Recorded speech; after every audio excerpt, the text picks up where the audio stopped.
जो कि विधानसभा में समीक्षा अधिकारी हैं, कल एनबीडब्ल्यू में आए थे। वो चाकू लेकर आए थे। उनको जो पुलिस प्रोटेक्शन मिली हुई थी, उन्होंने चाकू चाकू इनको मारने के लिए, अपनी पत्नी को जान से मारने के लिए चाकू लेकर आए थे। आसानी से कोर्ट परिसर में चाकू लेकर अंदर चले गए। अधिवक्ता तभी सुरक्षित है जब उसका ये न्याय का मंदिर सुरक्षित होगा। पुलिस द्वारा उसको अधिवक्ताओं से बचाया जाना, ये पुलिस की कार्यप्रणाली पे प्रश्न चिन्ह बनाता है। उसको पूरी तौर से माननीय अधिवक्ताओं ने ही पकड़ा, क्योंकि पुलिस उस समय दूर हट गई थी। पुलिस उसको सुरक्षा घेरे में लेने आई और अधिवक्ताओं से बचा कर लेकर जा रही थी।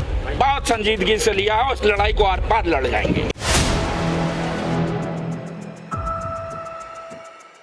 हम इस वक्त सिविल कोर्ट के बाहर बैठे हुए वकीलों के साथ हैं और यहाँ पर बहुत से अधिवक्ता है जो धरना दे रहे हैं। कल एक घटना होती है जिसमें संजीव जीवा को मार दिया जाता है। वकील का पोशाक पहन के अपराधी आते हैं और उस पर गोली से ताबड़तोड़ फायरिंग कर देते हैं, जिसमें एक लड़की भी घायल होती है। बड़ा सवाल यही है इस वक्त के जहां प्रदेश सरकार दावे करती है कि राम राज में अपराध खत्म हो गया है, लेकिन अपराध किस तरह से बढ़ रहा है कि कोर्ट में भी लोग सुरक्षित नहीं है। और आपको एक केस और बताएंगे कि जहां संजीव जीवा पर गोली चली, वहीं ये अधिवक्ता हैं बैठी हुई हैं, इनके पति पर भी चाकू से वार हुआ है। इनसे पूछेंगे क्या कुछ हुआ। क्या नाम है मैम? मेरा अधिवक्ता तमन्ना नाम है और इनके पति जो कि विधानसभा में समीक्षा अधिकारी हैं, कल एनबीडब्ल्यू में आए थे। वो चाकू लेकर आए थे। उनको जो पुलिस प्रोटेक्शन मिली हुई थी, उन्होंने चाकू छीन लिया और छीनने के बाद उसको निकाल दिया, भगा दिया। और उसके बाद भगाने के बाद चाकू क्यों लेकर आए? चाकू इनको मारने के लिए, अपनी पत्नी को जान से मारने के लिए चाकू लेकर आए थे और पुलिस ने उनको बचाते हुए बाहर निकाल दिया। प्रवीण यादव ने चाकू अपने अंडर लेकर और अभियुक्त को भगा दिया। और हमारी बस यही मांग है कि आसिम खान को तत्काल सस्पेंड किया जाए, नहीं तो ये धरना ऐसे ही चलता रहेगा। और आप देख सकते हैं कि हमने अपनी वर्दी को यहाँ टांग रखा है, क्योंकि हमें अब न्याय की उम्मीद नहीं रह गई है। इसीलिए हम क्या नाम है? बैठे हुए हैं। मेरा नाम अक्षय अजीम है मैम। कल उनका एनबीडब्ल्यू पे रिकॉल कराने, पूरा मामला क्या है? पूरा मामला ये है 498 का केस चल रहा है, जिसमें क्या कहते हैं मुझे धमकाया जा रहा है।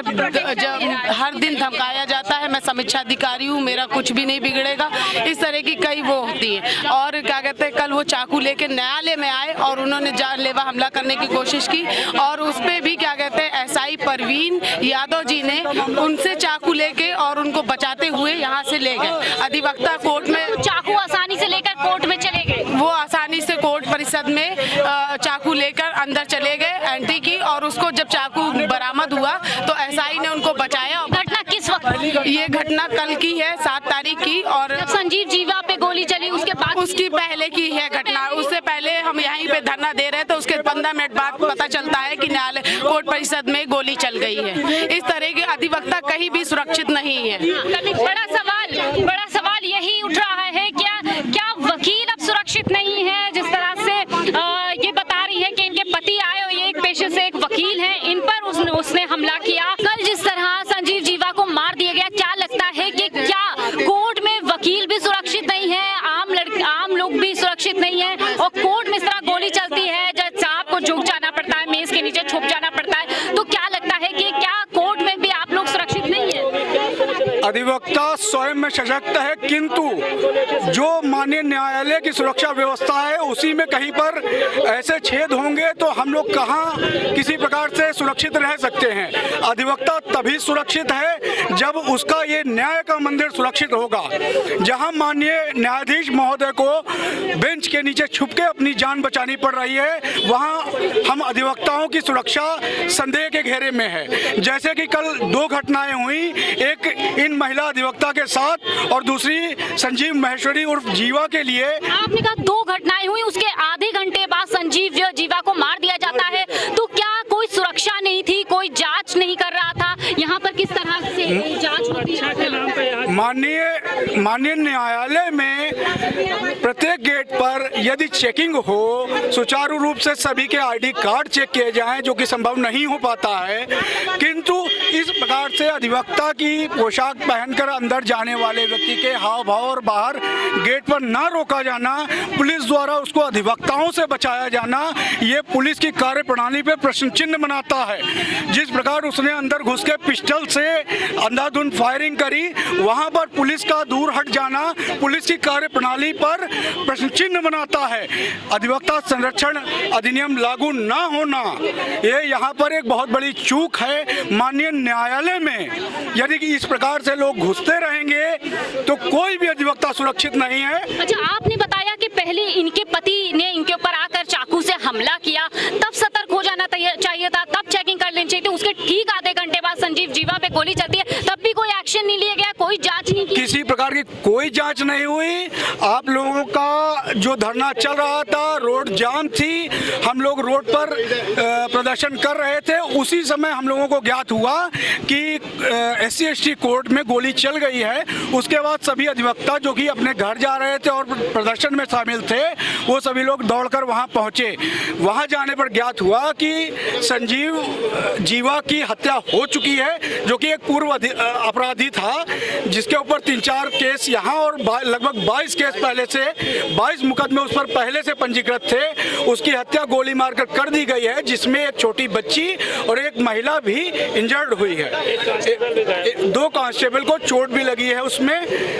लेकिन पुलिसिया कार्यवाही इस प्रकार की जिसमें हम अधिवक्ताओं को सुरक्षित नहीं रखा जा रहा है, अधिवक्ता स्वयं अपनी सुरक्षा कर रहा है। जिसने गोली चलाई थी उसको किसने पकड़ा, पुलिस ने या वकीलों ने, आप लोगों ने? उसको पूरी तौर से माननीय अधिवक्ताओं ने ही पकड़ा, क्योंकि पुलिस उस समय दूर हट गई थी। पुलिस उसको सुरक्षा घेरे में लेने आई और अधिवक्ताओं से बचाकर लेकर जा रही थी, जबकि वो व्यक्ति हत्या करके भागने की नीयत से था। माननीय अधिवक्ताओं ने ही उसे पकड़ा। इसके लिए मैं हर माननीय अधिवक्ता को साधुवाद देता हूं कि ऐसा करने के बाद कोई भाग ना पाए। ये माननीय न्यायालय की अस्मिता का सवाल है। यहाँ पर माननीय अस्मिता का सवाल होने के साथ साथ माननीय न्यायालय की सुरक्षा के पुख्ता इंतजाम होना बहुत आवश्यक है। अच्छा, बार बार जो प्रदेश के मुख्यमंत्री ये बात कहते हैं कि गुंडा राज खत्म हो गया और इस तरह से अतीक अहमद को मार दिया जाता है, और अब इस तरह संजीव जीवा को कैसे देखते हैं? जो माननीय मुख्यमंत्री जी हमारे कह रहे हैं कि यहाँ पे गुंडा राज हम खत्म कर रहे हैं, ठोको नीति पे चल रहे हैं, तो एक तरफ अगर आप गुंडे को खत्म कर रहे हैं, दूसरी तरफ एक गुंडे को बना भी तो आप ही रहे हैं, संरक्षण भी तो दे ही रहे हैं। अगर आप कानून व्यवस्था पे, न्याय व्यवस्था पे काम करिए ना, कानून भी तो बना हुआ है, कानून का पालन करिए, संविधान के अनुसार कार्य करिए। ठोको नीति कब तक चलती रहेगी? एक अपराधी मर रहा है, दूसरे अपराधी उत्पन्न हो रहे हैं। और जो जिस तरीके की ये घटना कल न्यायालय में हुई है, ये इस घटना की जितनी भी निंदा की जाए उतना ही कम है। इस तरीके की घटना न्यायालय परिसर में कम से कम तो नहीं होना चाहिए।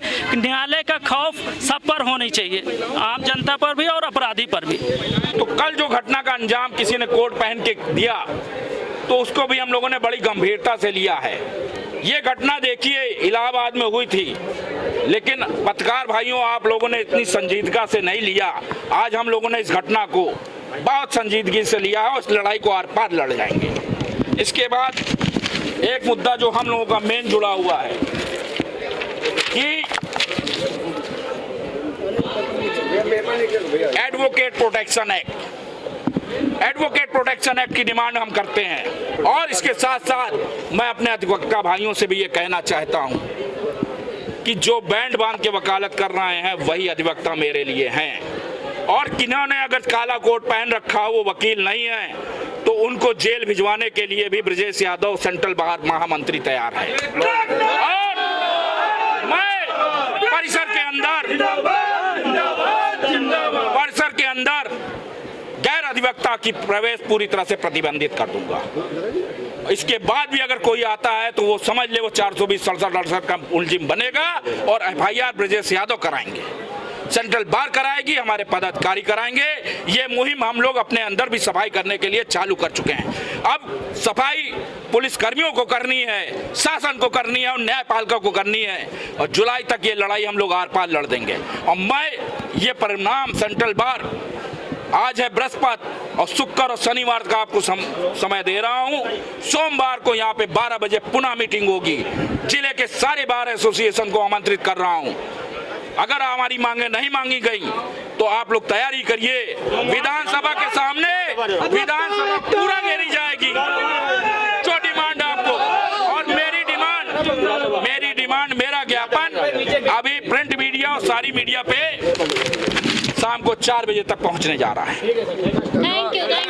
बड़ा सवाल इसमें ऐसे है कि क्या अधिवक्ता भी सुरक्षित नहीं है, कोर्ट में भी कोई सुरक्षित नहीं है, पुलिस व्यवस्था के ऊपर सवाल उठ रहे हैं, कानून व्यवस्था पे सवाल उठ रहे हैं। योगी जी बड़े बड़े दावे करते हैं कि हमारे राज्य में गुंडा राज खत्म हो गया है। अगर गुंडा राज खत्म हो गया है तो बड़ा सवाल यही है कि वकीलों पे इस तरह से हमला हो रहा है, कोर्ट में जज के सामने हमला हो रहा है, यही बड़ा सवाल है। और अब देखना यही होगा कि आखिर इस पर पुलिस कब तक कार्रवाई करेगी। और एक सवाल ये भी है कि संजीव जीवा के हत्याकांड को 24 घंटे हो गए हैं, लेकिन पुलिस ने अभी उस पर कोई बात नहीं, कोई जानकारी नहीं दी है कि आखिर उस घटना के पीछे किसका हाथ था, कौन लोग उसमें शामिल थे, अब इसकी कोई जानकारी नहीं है। कैमरा पर्सन सत्यनारायण के साथ मैं है अब्बास, OPM न्यूज़ नेटवर्क।